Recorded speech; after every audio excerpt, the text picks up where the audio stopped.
16 जानेवारी पहाटे 4:27 आकाशात एक महत्त्वाचा बदल होणार आहे. मंगळ ग्रह आपल्या उच्च मकर राशीत प्रवेश करणार आहे आणि याच क्षणी रुचक राजयोग पूर्ण ताकदीने सक्रिय होतो. हा साधा गोचर नाही, हा असा काळ आहे जिथे मेहनत करणाऱ्या लोकांना संधी मिळते, थांबलेली कामं मार्गी लागतात आणि आयुष्याला नवा वेग मिळतो.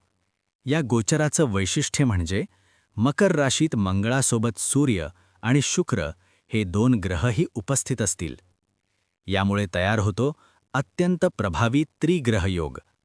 17 जानेवारीनंतर काही राशींच्या आयुष्यात स्पष्ट बदल जाणवू लागतील. करिअरमध्ये प्रगती, कामात ऊर्जा, धाडसी निर्णय घेण्याची ताकद आणि आत्मविश्वासात वाढ हे परिणाम दिसू शकतात. मेष राशीसाठी हा गोचर करिअरमध्ये मोठ्या संधी घेऊन येऊ शकतो.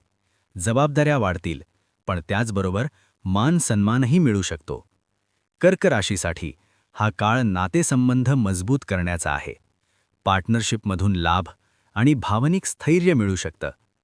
कन्या राशीसाठी हा गोचर आत्मविश्वास वाढवणारा आहे. नवीन संधी आणि स्वतःचं कौशल्य सिद्ध करण्याची वेळ आहे. वृश्चिक राशीसाठी धाडसी निर्णय घेण्याचा काळ आहे. काम, शिक्षण किंवा व्यवसायात नवे मार्ग खुलू शकतात.